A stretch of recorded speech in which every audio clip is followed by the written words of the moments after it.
তো hello my YouTube family, সবাই কেমন আছো? আশা করছি ভালো আছো। তো কি বলবো, তোমাদেরকে কিছু বলার নেই। তো তোমাদের এখন যে স্পেশাল এক্সিকিউটিভের যে আপডেট রয়েছে, সে আপডেট নিয়ে আজকে আলোচনা করব। তো তোমাদের যে স্পেশাল এক্সিকিউটিভের আপডেট, সেটা আমি প্রথম দিকে শুরুয়াত করে তোমাদেরকে বলছি। ফার্স্ট অফ অল তোমাদের কী হয়েছিল না, ফার্স্ট অফ অল তোমাদের একটা বিজ্ঞপ্তি বের হয়েছিল। সেই বিজ্ঞপ্তিটি তোমাদেরকে আমি দেখাচ্ছি না। সেই বিজ্ঞপ্তিটি তোমাদের 2022 সালে প্রকাশিত হয়েছিল। কেমন? সেই বিজ্ঞপ্তিটি তোমাদের 2022 সালে প্রকাশিত হয়েছিল এবং সেই বিজ্ঞপ্তিটির তোমাদের যে টোটাল ভ্যাকেন্সি রয়েছিল প্রায় 6,760 জন ভ্যাকেন্সি রয়েছিল। এত জনের জন্য সিট ক্যাপাসিটি ছিল এবং এতগুলো তোমাদের টোটাল ভ্যাকেন্সি রয়েছিল। এবং এরই সাথে সবাই মোটামুটিভাবে ভালো রকমই ফর্ম ফিল আপ করেছিল এবং ভালো রকমই সবাই এই ফর্মে আবেদন করেছিল। তো এখন যে বক্তব্য হয়েছে, এখন যে তোমাদের যে নোটিশটা পাবলিশ হয়েছিল, ঠিক আছে, সেই নোটিশটা তোমাদের যে পোস্টটার নাম ছিল, সেই পোস্টটা তোমাদের যে স্পেশাল এক্সিকিউটিভ পদে তোমাদের নামটা ছিল, এই যে স্পেশাল এক্সিকিউটিভের তোমাদের মেন নামটি ছিল পোস্টে। তো তোমাদের যে পার মান্থ স্যালারি দেওয়ার কথা বলা হয়েছিল, তো তোমাদের পার মান্থ স্যালারি মোটামুটিভাবে ওরা পে করতো 11,000টা বেসিক পে তোমাদের ছিল। তো 11,000 ছিল, 11,000 তোমাদের এটার বেশি হতে পারতো, এটা এবং কমও হতে পারতো। এবং এটা তোমাদের বলা হয়েছিল এই টাকাটা অ্যামাউন্টটা তোমাদের দেওয়া হবে। এবং এখানে তোমাদের এলিজিবল ক্রাইটেরিয়া সেরকমই হার্ড কিছু ছিল না, ঠিক আছে। The application salt post by follow eligible. তো এখানে তোমাদের সেরকম হার্ডি বা কিছু ছিল না। এখানে তোমাদের হি সি সেলফ মানে যে ছেলে মেয়ে উভয়ে এখানে আবেদন করতে পারতো। এবং এরই সাথে মিনিমাম এবং ম্যাক্সিমাম তোমাদের এজ রাখা হয়েছিল। তোমাদের মোটামুটিভাবে প্রায় 21 থেকে 45 বছর বয়সী যেসব ক্যান্ডিডেটরা রয়েছে, এসসি এসটি ওবিসি, ঠিক আছে, এসসি এসটি সবাই এই ফর্মটিতে তোমরা আবেদন করতে পারছিলে এবং এই ফর্মটি তোমরা আবেদন করেছিলে। এবং 1 January first of year application তোমাদের 1 জানুয়ারি তোমাদের অ্যাপ্লিকেশানটি স্টার্ট হয়ে গিয়েছিল। এবং এখানে তোমাদের মিনিমাম এডুকেশান কোয়ালিফিকেশান তোমাদের সেরকম কিছু রাখা হার্ডি কিছু রাখা হয়নি। এখানে মিনিমাম এডুকেশান কোয়ালিফিকেশান হচ্ছে ক্লাস 10, ঠিক আছে, ক্লাস 10 পাস হয়েছিল যে কোনো রেকগনাইজ বোর্ড থেকে। হ্যাঁ, জাস্ট পাস করা থাকলে হবে, এরকম একটা তোমাদের মিনিমাম কোয়ালিফিকেশান রাখা হয়েছিল। তো এরপর তোমাদের যে লাস্ট ডেট ছিল ফর্ম ফিল আপের, যে তোমাদের ফর্ম ফিল আপের এক্সিকিউটিভের যে ফর্ম ফিল লাস্ট ডেট ছিল, সেটা ছিল 13/11/2022। এখানে তোমাদের ফর্মটার লাস্ট ডেট ছিল এবং place of submit of application, এবং এই ডেটের ভিতরে তোমাদের ফর্মটি সাবমিট করতে হতো, ঠিক আছে। আশা করছি আমি বোঝাতে পেরেছি। তো এরপর যেখানে তোমাদের যে কথাটি আসছে, যে তোমাদের মোটামুটিভাবে টোটাল সবটাই তোমাদের পুরোটাই ক্লিয়ার করে দিয়েছিল। তোমাদের এক্সাম জাস্ট হয়নি, তোমাদের জাস্ট ইন্টারভিউ বেসিক্সে তোমাদের এটা নেওয়া হয়েছিল, ঠিক আছে, ইন্টারভিউ বেসিক্সে তোমাদের নেওয়া হয়েছিল। তো যেটা তোমাদের বললাম, পার মান্থ ওরা 11,000 টাকা করে পার মান্থ স্যালারি দিয়েছিল। সি পার ক্যান্ডিডেট এখানে সবাই আবেদন করতে পারছিলে, এসসি এসটি 21 থেকে 45 বছর বয়সী এবং 1 জানুয়ারি থেকে।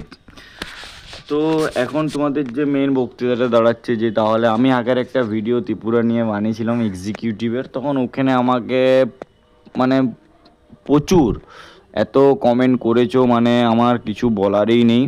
এবং কমেন্টে আমি একটাই অ্যান্সার আসছে যে দাদা তুমি যে ভিডিও বানাচ্ছ, তো তোমার এক্সিকিউটিভের রেজাল্টটা কখন দেওয়া হবে, ঠিক আছে, এবং এক্সিকিউটিভের রেজাল্টটা কবে পাবলিশ করানো হবে। এখন যেহেতু 3 বছর প্রায় অতিক্রম হয়ে গেল, তো এখনও পর্যন্ত তোমাদের এক্সিকিউটিভের রেজাল্ট পাবলিশ করানো হয়নি। তো এখন তোমাদের কি আপডেট রয়েছে স্পেশাল এক্সিকিউটিভের নিয়ে, তো ভিডিওটা শুরু করছি। ভিডিওটা শুরু করে ফেলেছি, করার আগে তোমাদের এখানে একটাই রিকোয়েস্ট, চ্যানেলে নতুন হয়ে থাকলে চ্যানেলটি অবশ্যই সাবস্ক্রাইব করে রাখবে এবং পাশে থাকা বেল আইকনটি প্রেস করে দেবে। যখনই আমি কোনো নতুন ভিডিও আপলোড করব সেই সাথে তার নোটিফিকেশান পেতে চ্যানেলটি অবশ্যই সাবস্ক্রাইব করে রাখতে ভুলবে না। আর এখন তোমাদের যে কথাটা দাঁড়াচ্ছে যে তোমাদের স্পেশাল এক্সিকিউটিভের রেজাল্ট কবে পাবলিশ করানো হবে, না তোমাদের রেজাল্ট খুব শীঘ্রই পাবলিশ হবে। কিন্তু খুব শীঘ্রইটা কখন হবে, এটা তো এই নয় যে খুব শীঘ্রই বলতে প্রায় 2 বছর 3 বছর হয়ে যাবে বা এখনও পর্যন্ত তোমাদের রেজাল্ট পাবলিশ হয়নি। তো তোমাদেরকে যেটা আমি বললাম এগুলো হচ্ছে তোমাদের প্রথম থেকে যেরকম প্রসেস অনুযায়ী ফর্ম রিক্রুটমেন্ট বের হয় সেই প্রসেস অনুযায়ী তোমাদের ফর্মটি হয়েছিল এবং কিছু টেকনিক্যাল বা কিছু গভর্নমেন্ট কিছু প্রবলেম থাকায় বা কিছু ভিতরের প্রবলেম থাকায় তোমাদের রেজাল্টে এখনও পর্যন্ত পাবলিশ করানো হয়নি। তো এখন তোমাদের যে আপডেটটা রয়েছে, এখন তোমাদের যেহেতু 2022 সালে তোমাদের এক্সাম হয়ে গেছে, 21 সালে তোমাদের 22 সালে তোমাদের এক্সাম হয়ে গেছে এবং এরই সাথে তোমাদের রেজাল্টটা কখন পাবলিশ করানো হবে, না তোমাদের রেজাল্টটা পাবলিশ করানো হবে একটা ডেট দেওয়া হয়েছিল, সেই ডেটে নাকি বলা হয়েছিল পাবলিশ করানো হবে, ঠিক আছে, আগের মাসে। তো প্রায় 2-3 মাস আগেই বলছি ঘটনা, তো তখন কিন্তু পাবলিশ করানো হয়নি তোমাদের রেজাল্ট। তারপর আরও তোমাদের ডেট ফেলা হলো, সেই ডেটটা প্রচুর ভাইরাল হলো। সেই ডেটে আশা করা যাচ্ছিলো যে রেজাল্ট হবে, পেপারে চারদিকে সেই ডেটটা নিয়ে নানা রকম বক্তব্য, নানা রকম কথা, নানা রকম ভিডিও শুরু হতে থাকলো। সেই ডেটেও কোনো রকম ভিডিও সবাই বানালো, কিন্তু সেই ডেটেও কোনো রকম কোনো কিছু আশার আলো পাওয়া যায়নি। এরপর তোমাদের যে ডেট পাওয়া গেল সেই ডেটটা হচ্ছে তোমাদের যে মুখ্যমন্ত্রী রয়েছে, ঠিক আছে, তিনি বললেন যে ঠিক আছে এই ডেটে তোমাদের রেজাল্ট পাবলিশ করানো হবে, মানে আর কি মেরিট লিস্ট পাবলিশ করানো হবে।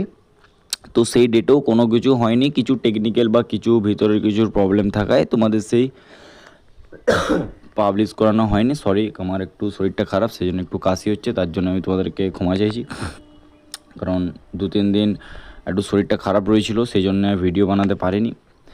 তো যাই হোক, তোমাদেরকে আমি দায়িত্ব নিয়েছি, তোমাদেরকে আমি ভিডিও আপলোড করার আমি তোমাদের ঠিকা নিয়েছি, ঠিক আছে, আমি তোমাদেরকে আপডেট করব এবং আপডেট করে যাব যতদিন থাকবো। তো এরপর হচ্ছে যে মেন কথাটি হচ্ছে সেই ডেটেও কোনো কিছু পাওয়া যায়নি। তারপর প্রায় 1 মাস কি 2 মাসের মতন তোমাদের প্রায় সময় পেরিয়ে গেল। এরপর তোমাদের যে আসছে, তারপর হঠাৎ করে তোমাদের এক মঞ্চে, মুক্ত মঞ্চে তোমাদের মুখ্যমন্ত্রী রেকর্ড বললেন যে তিনি রেজাল্ট খুব শীঘ্রই পাবলিশ হবে স্পেশাল এক্সিকিউটিভের, এবং এরই সাথে তোমাদের যে ট্যুরিস্ট ব্যবস্থা রয়েছে সেখানেও সেই স্পেশাল এক্সিকিউটিভ থেকে তাদেরকে নেওয়া হবে, এরকমই একটা কথা উঠে এসেছিলো। কিন্তু সেইটা প্রায় হয়ে গেল তোমাদের 1.5 থেকে 2 মাস প্রায় অতিক্রম হয়ে গেল। তারপর আরও কিছুদিন পর আরেকজন তোমাদের তিনি বললেন যে তোমাদের স্পেশাল এক্সিকিউটিভের রেজাল্ট খুব শীঘ্রই প্রকাশিত হবে। জাস্ট এই কথাটি বলল। এই কথাটি বলার পর তারপর কিছুদিন পর তোমাদের স্ক্রুটিনে একটা নতুন কথা উঠে এলো যে এটা তোমাদের প্রসেস চলছে, কারণ তোমাদের যারা ফর্ম ফিল আপ করেছিলে বা তোমরা যারা এই স্পেশাল এক্সিকিউটিভের জন্য আবেদন করেছিলে এবং আবেদন করার সময় তোমাদের যে এলিজিবল ক্রাইটেরিয়া রয়েছিল এবং যে ফর্মগুলো সাবমিট করতে হতো, যারা ভুল সাবমিট করেছো এবং যারা কিছু মিস্টেক করেছো, বাই মিস্টেক করেছো, সেগুলো তো তোমাদের রিভিউর জন্য তো কোনো তো টাইম তো দেওয়া হয়নি। তো প্রায় অনেক বছর হয়ে গেছে, তোমরাও জানো না। তো এখন যারা রয়েছে সেইটা ওরা চেক করছিল ভালো করে, স্ক্রুটিনি তোমাদের চলছিল। তো আশা করা যাচ্ছে যে স্ক্রুটিনির পর তোমাদের রেজাল্ট পাবলিশ হবে। স্ক্রুটিনিটি তোমাদের প্রায় মোটামুটিভাবে কমপ্লিট হয়ে গিয়েছিল, এখনও তোমাদের কোনো রকম আপডেট আসেনি। তো এখন যে কথাটা হচ্ছে যে তোমাদের যে স্ক্রুটিনিটি চলছিল সেইখানে তোমাদের কী দেখানো হচ্ছিল, না সেখানে তোমাদের দেখানো হচ্ছিলো তোমরা যে ফর্ম ফিল আপটি করেছো তোমাদের নিজের ডকুমেন্টস দিয়ে করেছো কি না, তোমরা এসসি হয়ে তোমরা এসটিতে দিয়ে দিয়েছো কি না, তোমরা জেনারেল হয়ে এসসিতে দিয়ে দিয়েছিলো কি না, কাস্ট সার্টিফিকেট চেঞ্জ করেছো কি না, ঠিক আছে, এরকম যে তোমাদের নিজের যে পার্সোনাল যে ডকুমেন্টসগুলো রয়েছে সেগুলাই কোনো কিছু ভুল কিছু তথ্য দিয়েছে ফর্মটি ফিল আপ করেছো কি না, সেগুলি ভালো করে ওরা চেক করবে। ওরা ভালো করে চেক করবো, যদি কোনো রকম ওখানে তোমাদের কিছু প্রবলেম দেখতে পায় তাহলে সঙ্গে সঙ্গে ফর্মটি তোমাদের ক্যান্সেল করে দিতে পারে। তো যারা ফর্ম ফিল আপ ঠিকঠাকভাবে করেছো তাদেরকে কোনো টেনশন করার চিন্তাই নেই, তাদের মেরিট লিস্টে অবশ্যই তারা নাম দেখতে পাবে। এবং এরই সাথে যারা ফর্ম ফিল আপ করে ভুল করেছো তাদেরকে বলছি, তাদেরকেও টেনশন নেওয়ার কোনো চিন্তা নেই। যদি সেরকম কিছু হয় ক্যান্সেল হবে, যদি না হয় ক্যান্সেল হবে না, কোনো টেনশন নেওয়ার কিছু নেই। তারপর কিছুদিন পর শুনছিলাম যে তোমাদের যে স্পেশাল এক্সিকিউটিভের রেজাল্ট সেটা কিছু ছাড়া হবে।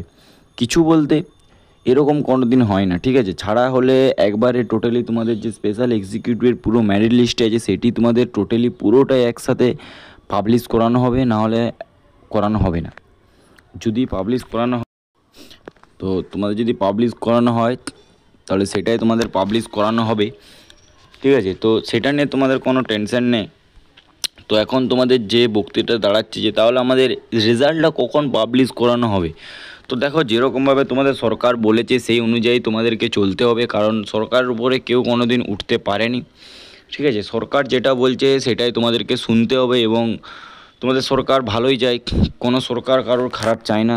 যে হচ্ছে যেসব তোমাদের এতদিন তোমরা ওয়েট করে আছো হয়তো কিছু ভালো হবে, তো তোমরা এটা মাথায় রাখবে, সাবুর কা ফল মিঠা হতা হ্যায়, ঠিক আছে? এটা তোমরা মাথায় রাখবে, ঠিক আছে? ওয়েট করো, ওয়েট করলে ভালো কিছুই পাবে, ওয়েট করলে খারাপ কিছু পাওয়া যায় না। কিন্তু এখানে একটা প্রবলেম যে তোমরা যারা মধ্যবিত্ত ফ্যামিলিতে বিলং করছো এবং যারা খুব কষ্ট করে ফ্যামিলিতে আছো এবং ঘর থেকে প্রচুর চাপ দেওয়া হচ্ছে এবং ঘরে ফ্যামিলিকে দেখতে হয়, তাদের জন্য একটু খুব খারাপ লাগছে। কিন্তু কি করবে বলো, কিছু তো করার নেই, কারণ ভাগ্য বলে জিনিস থাকে, যেটা হচ্ছে সেটাই তোমাদেরকে মেনে চলতে হবে। তো ভাগ্য আজকে তোমাদের খারাপ যাচ্ছে বলে কালকেও খারাপ যাবে সেরকম নয়। দেখো, হয়তো তোমরা এতদিন ওয়েট করে আছো, হয়তো তোমাদের ভালোই হবে, সেই জন্যে কিছু তো একটা হচ্ছে।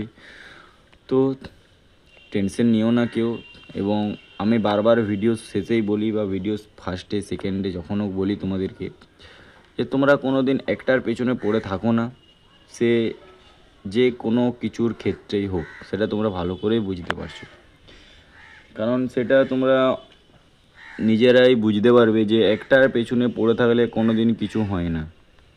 তোমরা ভেবেছো যে আমি এটা পরীক্ষা দিয়েছি বা পরীক্ষা দিইনি, বা আমি ফর্ম ফিল আপ করে দিয়েছি, বাস আমার কাজ হয়ে গেল, আমি এক্সাম দিয়ে দিয়েছি, আমি পাস করে যাবো, এটা যখন রেজাল্ট বেরোবে ততদিন পর্যন্ত আমি ওয়েট করবো।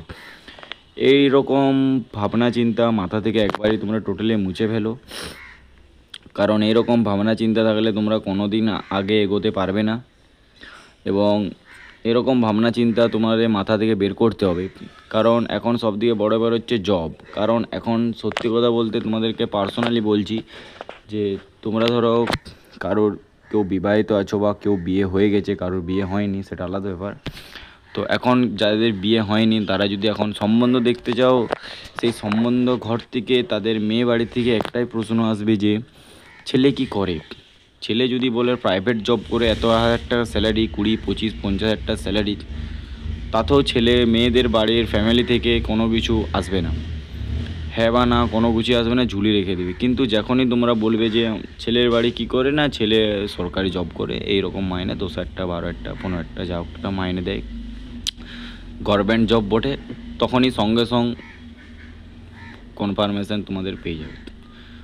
তো এইটা ছাড়ো, তো তোমাদের যে কথা যে সরকারি জব পাওয়াটা খুব ক্রিটিক্যাল, আর এখন যে হারে তোমাদের কম্পিটিশান বাড়ছে, মানে প্রচুর কম্পিটিশান, ঠিক আছে? এত কম্পিটিশান মানে আগে 2022-20 কথা বলছি, ঠিক আছে, 20-21 কথা বলছি, তখনকার যে হারে কম্পিটিশান ছিল 2025 সেই কম্পিটিশানে তার 5 গুণ হয়ে গেছে, ঠিক আছে? যে কম্পিটিশান হারে বাড়ছে মানে কিছু বলার নেই, এত কম্পিটিশান বাড়ছে, যেখানে জেনারেলদের কাট অফ যেত 70, সেখানে এখন জেনারেলদের কাট অফ যাচ্ছে 100-র উপরে। যেখানে ওবিসি এসসিদের কাট অফ আগে যখন আমি দেখতাম ডাব্লিউপি, কেপি, ত্রিপুরা পুলিশ এত যে রয়েছে, ঠিক আছে, সব A to Z সবে আগে যখন কাট অফ যেত তখন প্রায় মোটামুটিভাবে এসসি এসটিতে সব দিয়ে কম কাট অফ যেত, 40, 30, 35, 20, 25 এরকম কাট অফ যেত। এখন সেই কাট অফটা তোমাদের দাঁড়িয়েছে মানে মাথা খারাপ হয়ে যাবে। সেই কাট অফটা দাঁড়িয়েছে প্রায় কত, তাও এখন যে কাট অফ চলছে তো মোটামুটিভাবে 60-70, মানে 5 গুণ। এত কাট অফ মানে মাথা খারাপ হয়ে যাবে। মানে এখনকার কম্পিটিশান যে হারে বাড়ছে, এখনকার প্রিপারেশান যেসব ক্যান্ডিডেট নিচ্ছে খুব ভালো রকম প্রিপারেশান নিচ্ছে, এবং তারা একটাই চিন্তা, মাথায় একটাই চিন্তা, এবং ধরে রেখে দিয়েছে যে আমাকে গভর্নমেন্ট জব নিতেই হবে, সে যাই হয়ে যাক না কেন। একটা গভর্নমেন্ট জব মানে একটা ফ্যামিলি সেফটি, নিজের সেফটি হোক বা নাই হোক, ফ্যামিলির অন্তত সেফটি হবে একটা গভর্নমেন্ট জব মানে। তো তো সেই জন্যই তোমাদের বলছি, তোমরা স্পেশাল এক্সিকিউটিভের ফর্ম ফিল আপ করেছিলে, পরীক্ষাও দিয়েছো, সবই দিয়েছো, সব কিছুই করেছো। তো এখন তোমরা ছেড়ে দিলে তোমাদেরকে চলবে না। তোমরা ভেবেছো যে আমরা ফর্ম ফিল আপ করে দিয়েছি, বাস যখন ফর্ম এবারে যখন মেরিট লিস্ট বের হবে তখন আমরা দেখবো, ঠিক আছে, এরকম হবে না হবে, যখন যা হবে দেখা যাবে। এরকম টেনডেন্সি লাগলে তোমরা কোনোদিন এগোতে পারবে না। তোমাদেরকে অন্য কিছুতে ট্রাই করতে হবে, প্রাইভেট জব হোক, কোম্পানির জব হোক, গভর্নমেন্ট জব হোক, যে কোনো অন্য কিছু তোমাদের ট্রাই করতেই হবে। ট্রাই করার জন্য তোমাদের কী করতে হবে? ট্রাই করার জন্য তোমাদের এই চ্যানেলটি ফলো রাখতে হবে। এই চ্যানেলটি ফলো রাখলে তোমাদের কী বেনিফিট? এই চ্যানেলটি ফলো রাখলে তোমাদের নানা রকম যে government job all over India থেকে যত রকম ফর্ম ভ্যাকেন্সি বের হচ্ছে, প্রাইভেট বলো, গভর্নমেন্ট বলো, কোম্পানি বলো, যে কোনো A to Z সব কিছু এই চ্যানেলে তোমরা পেয়ে যাবে। এবং এরই সাথে যদি সেরকম তোমাদের যদি কিছু প্রবলেম হয় এবং তোমরা যে রিকোয়েস্ট করো আমাকে ভিডিওতে, অবশ্যই আমি তোমাদেরকে, আমার টেন্ডেন্সি খুব আলাদা। অন্যরা কী করে, অন্যরা যাদের ভিডিওতে প্রচুর কমেন্ট পড়ে যে ভিডিও বানিয়ে দাও, ভিডিও বানিয়ে, তারপর ওরা একটা ডিসিশন নেয়, তারপর ভিডিও বানায়। কিন্তু আমি কি করি, আমার ভিডিওতে যদি একজনও কমেন্ট করে যে দাদা আমি এই ফর্মটি ফিল আপ করতে পারছি না, আমাকে একবার এই ফর্মটা ফিল আপটা করে দেখিয়ে দাও, আমি একজন যদি করে, আমি একজন আমার 1000 ফ্যামিলির সমান। আমার ইউটিউব ফ্যামিলিতে এখন প্রায় 1200 মতন ফ্যামিলি হয়েছে। তো আমাকে যদি 1200-র ভিতরে একজনও কমেন্ট করে যে দাদা আমি ফর্মটা ফিল আপ করতে পারছি না, আমি তার জন্য সেই ভিডিওটা বানিয়ে তাদেরকে প্রোভাইড করে দিই। সে আমার সেটাই ভিউ আসুক বা না আসুক, সেটা আমার ডাজ নট ম্যাটার, সেটা আমার কিচ্ছু যায় আসে না। আমার শুধু একটা যায় আসে, সে তার যেমন প্রবলেম না হয়, আমি যার জন্য ভিডিওটা বানাচ্ছি এবং যাদের জন্য ভিডিওটা বানাচ্ছি তাদের যেমন প্রবলেম নেই। এই যে আমি এখন যে ভিডিওটা বানালাম স্পেশাল এক্সিকিউটিভ নিয়ে, এটা প্রায় অনেকেই দেখবে, অনেকেই দেখে পর কিছু বলবে, আমি জানি। আমি সেই জন্যে কমেন্ট বন্ধ করে রাখি, কারণ তাদের সবারকার একটাই কথা আছে যে স্পেশাল এক্সিকিউটিভ রেজাল্ট কখন দিবে, রেজাল্ট কখন দিবে, রেজাল্ট কখন দিবে, রেজাল্ট কখন দিবে, এই কথাটাই বারবার উঠে আসে। তো এইটা কারা মাথায় ঢুকিয়ে রাখে না যে এখন এইরকম প্রসেস চলছে, মানে আমি এটাই ধরে রেখে দেবো। আমি তাদেরকে ভিডিও বানিয়ে একটাই কথা বলি যে যারা যারা স্পেশাল এক্সিকিউটিভের ক্যান্ডিডেট রয়েছে, তারা এই স্পেশাল এক্সিকিউটিভের পেছনটা ধরে পড়ে থাকো না।